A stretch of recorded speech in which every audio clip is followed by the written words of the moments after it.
Welcome to SupertutorTV. I'm Brooke, and today I'm going to share with you, by popular demand, my ACT book review.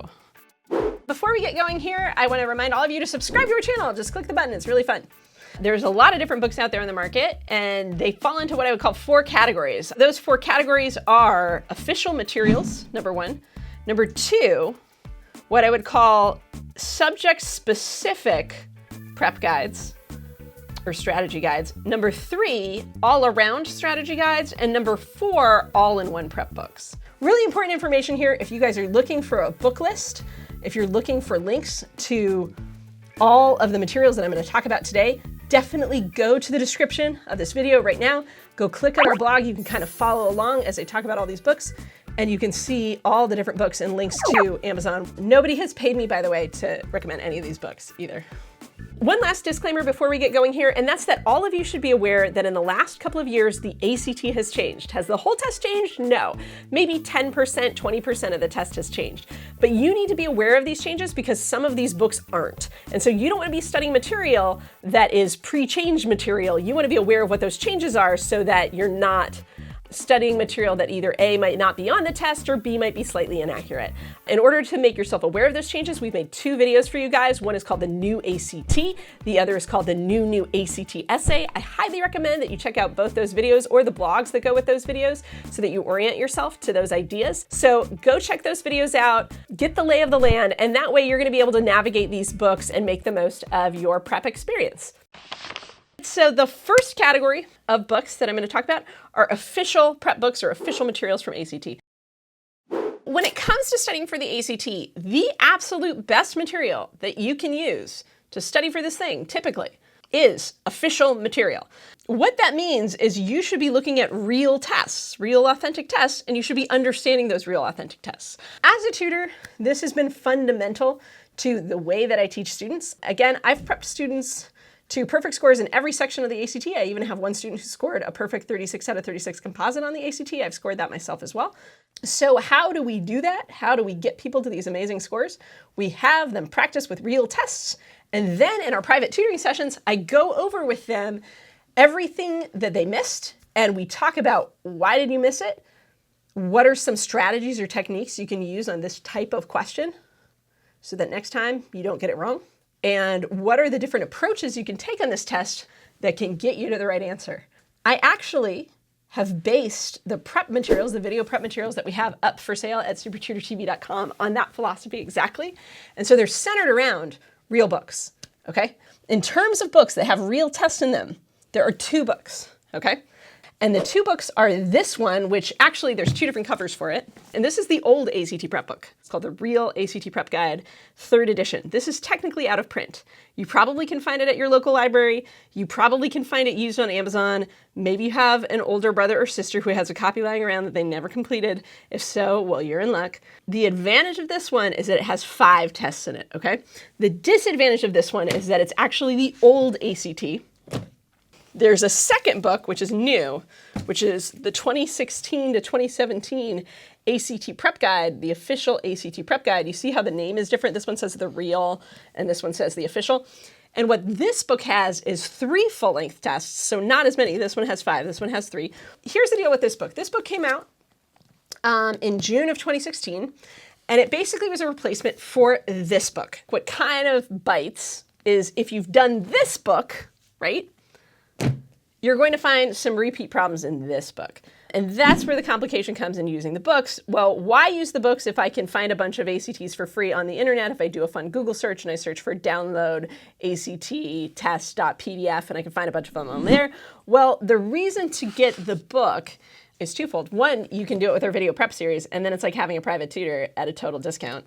But 2, there are explanations in this book. So the value is you're not trying to go over these and learn from them without having any guidance whatsoever. Are these always the best explanations? No, because they're not going to tell you the weaknesses of the test. They're not going to tell you backdoor strategies. They're not going to tell you how to crack it or how to ace it in every circumstance. But they are going to give you some logical reasoning at least, which is a better place to start from than I have no idea why I got this wrong and I still agree with my answer and I think they're wrong, right? If you're at that position, you probably need a little bit of help. So this has a little bit more help in it. It's also printed out for you, which is like a lot easier than when you have like PDFs on the internet sometimes. So what I would advise, like my advice would be, buy your series, do this book first. By the time you get to the end of it, you will get to the point that you will realize what you've done before. Then when you go to do the tests in here, when you get to a passage that you've seen before, don't take that one, skip to the next one until you get to something you haven't seen before. Make sense? So it's easy enough to work through it. It sounds really confusing, but it is what it is. This also comes with bonus questions, online content that you can download, which are basically a repeat of this information. So then why would I advise you to get the book? Well, when you do it in the book, they're organized into tests, and that makes it a little bit easier to time it. And I know a lot of my students really struggle with time. And so if that's you and you're struggling with time, it's a little bit easier to do it when you have it in the test form than when you just have a sprawl of like 100 questions and you don't know where to start and don't know where to stop. And those 100 questions are like totally in random order. So there's pros and cons to each. Bottom line is real tests are the best way to prep for this exam. So now that we're through with official materials, we're going to get into individual section strategy guides. So the other thing I do with my students, after we go through these real tests, I usually try to identify what's going on and what are you getting wrong and why are you getting it wrong. If the areas they need to work on are grammar rules, and it's a good idea to learn the grammar rules anyway, even if you're doing really well in the grammar section, because it often can help you speed up and get more time on the English section. So I think for any students who are scoring below, say, like a 29, it's almost always universally a good idea to get a grammar workbook and go through everything. There's two on the market that I like. One of them is this one, which is ACT English Hardcore ACT Prep by the College Panda. The other one that I like is Erica Meltzer's book. Is one better than the other? Not necessarily. I think Erica's got a better handle on the rules. She's really good at teaching rules. She's really good at being very clear about what those rules are. And she's generally very on point when it comes to teaching those rules. I like this book because I think some of the exercises are challenging in a way that the Meltzer exercises aren't. He sometimes knows what's wrong and he'll give you an example like right, wrong, but he won't explain the grammar rule behind it as well. And so sometimes that's kind of annoying, right? Sometimes you want an explanation of the grammar rule behind it, and if you need that, then the Erica Meltzer is a little bit better. But if you don't need that, and you just want practice and you already have a tutor, this might be a better book for you. Another section that it's good to get an individual strategy guide for is the math section. When it comes to the math section, this is actually the section that I have been pulling my hair out as a tutor for the last 10 years, because there is no amazing, awesome math book on the market that literally gives students all the tools they need to get a 36 on the ACT math section, which is why that's the first book that I have set out to write. It's actually going to be a 3-book series because I just have so much to share with you guys that I can't put it in one book because it's not enough. If you want to get a 36 on the math and you want to cover everything that's on the math section, boot to bonnet, it's going to take more than what anybody's ever done before. To me, the book that I want to exist is a book that first goes over and teaches every rule that you need to know. And it's like your math book. It has examples, it teaches all that out. And then second, it has a substantial problem set where you can do, say, 20, maybe 30 problems and make sure that you can iron into your brain all of those skills. And so I'm working on that right now. And when that book series is out, I guarantee you it will be the most thorough, in-depth, and useful ACT math book series on the planet that I know of. Because what's on the market right now, I have complaints about. The closest book on the market right now that's out that does that is this book, which is only really available online. I think it's by Richard Korn. It's kind of a self-published book. It's called The Ultimate Guide to the Math ACT. My complaint about this book is this. It's this big. And what that means is generally with my students who I'm working with, it's not enough.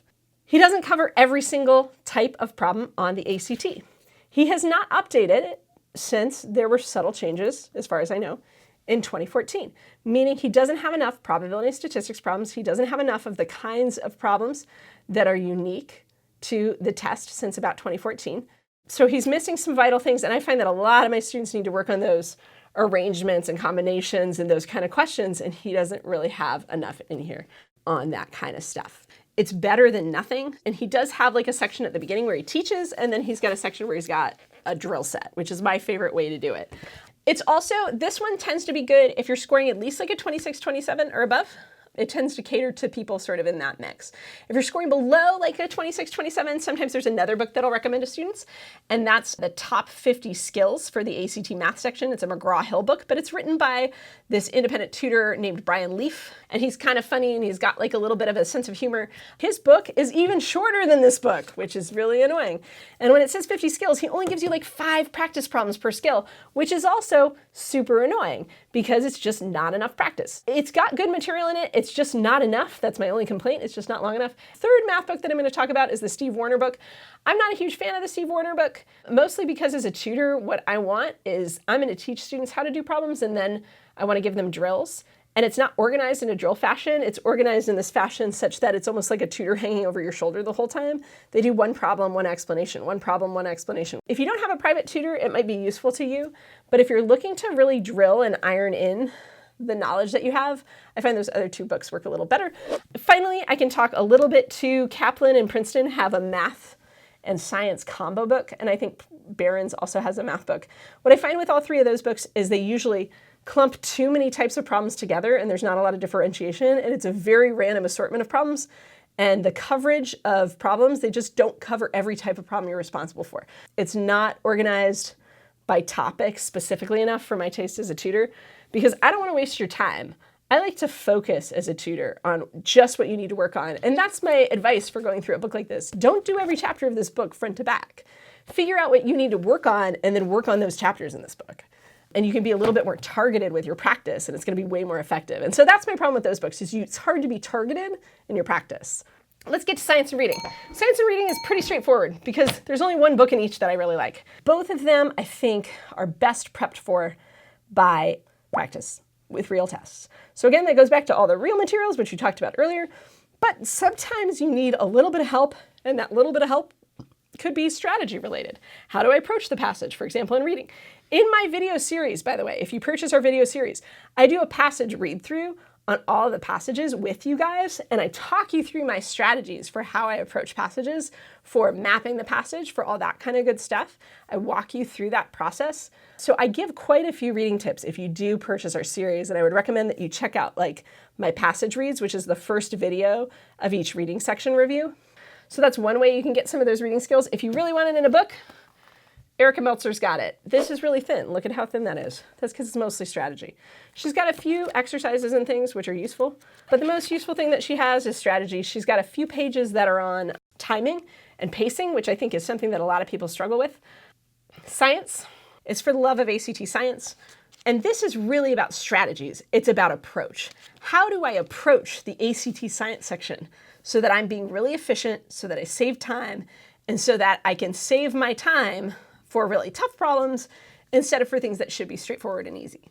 And he's pretty good at grouping things together into question types and talking about different approaches you can use on those specific question types. So he's giving you like a bunch of troubleshooting Swiss Army knife type tools for approaching the science section. So the next section of the ACT that I'm going to talk about is the optional essay. Obviously, you don't have to do this section.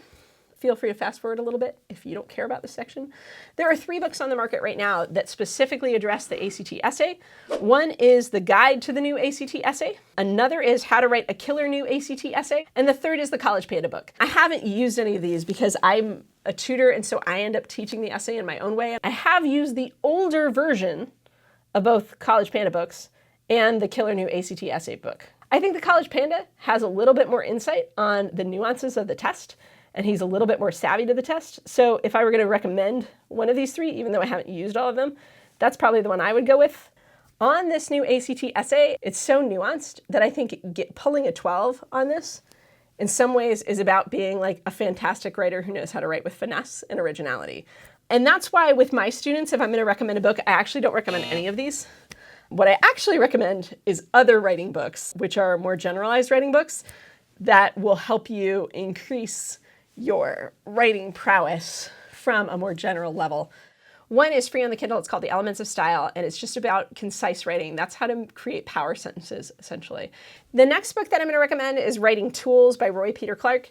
Writing Tools is just like a Swiss Army knife of ways that you can construct sentences that create power, and it's like, it defines, like, here's the technique, and then here's the effect of that technique. And then the third book that I'm going to recommend is They Say, I Say. It's about creating a conversation in writing. And trust me, this 3-perspective thing, this is all about creating a conversation. And so it's going to give you templates and sort of give you the down low on how academic writing works. And it's a really good guide to just sort of introduce you to that style of thinking, which is so critical in the ACT essay, more than any other essay that I teach. So those are the 3 books I recommend. By the way, I also have a blog post and I have free ACT essay example prompts that are up on our website at SupertutorTV.com. Good place for you guys to start. So the next section, we're going to talk about what I call overall strategy guides. There's a couple of these out in the market. They're basically guides by independent tutors that don't have any practice problems in them. They're little booklets that are all about strategy. The book that I like the best is called Acing the ACT by Elizabeth King.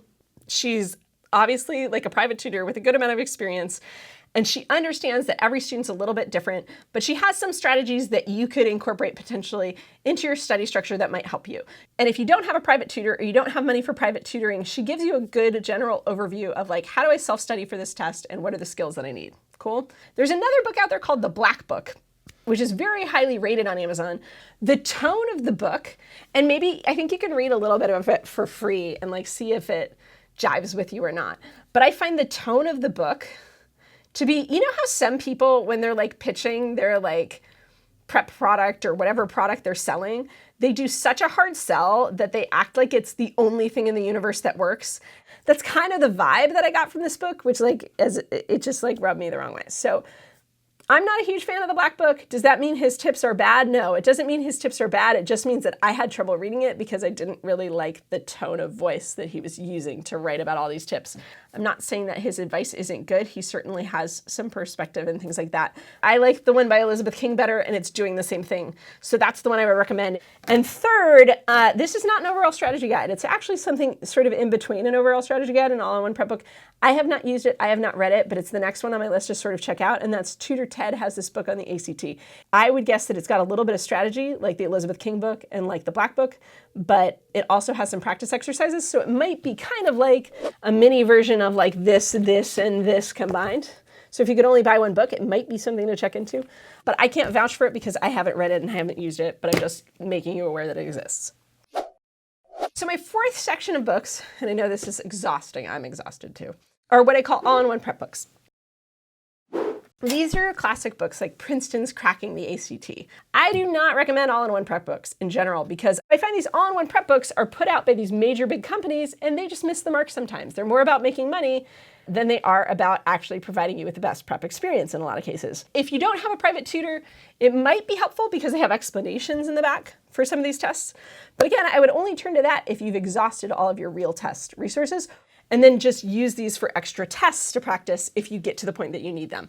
So if you need extra practice on tests, one of my favorites is Up Your Score. And the reason I like it is it's got a really fun tone of voice and it's a little bit easier to read than some of these other boring books. It's a little bit slimmer than some of those books, but it's more energetic. And if you don't have a ton of time to prep, not a bad book. There's another book that I like, which is the Princeton Review. They have one that's called 1,460 practice questions. They keep increasing the number, but it's not bad. The science section in particular, I think they do a pretty good job of emulating the real test. Then there's the Manhattan Prep 5-pound book. This is actually, it's kind of an all-in-one, but more than anything, it's really just a ton of ACT problems. And they're decently well written. Some of the reading passages are a little off in character, but overall the questions are well written. It's a pretty well written book, which is more than I can say for the Kaplan or the McGraw-Hill. There's also the Cracking the ACT. I do like the Cracking the ACT, the Princeton version, better than the Kaplan version, if I had to pick one. And then finally, two more books that I want to talk about. One is the Barron's ACT 36. So I have a lot of students who want to get a 36. They're like, oh, this is going to be awesome. My only issue with the Barron's 36 book is that the problems are actually harder than real ACT problems on the whole. And what happens is because so many of my students are struggling with time, to accurately gauge time on those tests, if you're timing like the test sections or you're trying to work on your pacing, it can be a really difficult book to work with because the problems are too hard to actually do pacing drills on. So they're good for practice potentially, but they're too hard to work on pacing with. So I really am only working in that book with students who either A, don't need to worry about pacing and really are only getting things wrong because it's really hard, or B, again, we've exhausted some of these other resources. There's a free book out there on the market. I have not used it, so I can't recommend or not recommend it, but who doesn't like free? And that's from Varsity Tutors. Finally, I don't recommend the McGraw-Hill. I don't find it's in the character of the test as much as it could be. That's about it. I hope you guys like this book review. If you did, please give it a thumbs up. Subscribe to our channel if you haven't already, and I will see you guys next time on Super Tutor TV. Ciao, ciao for now.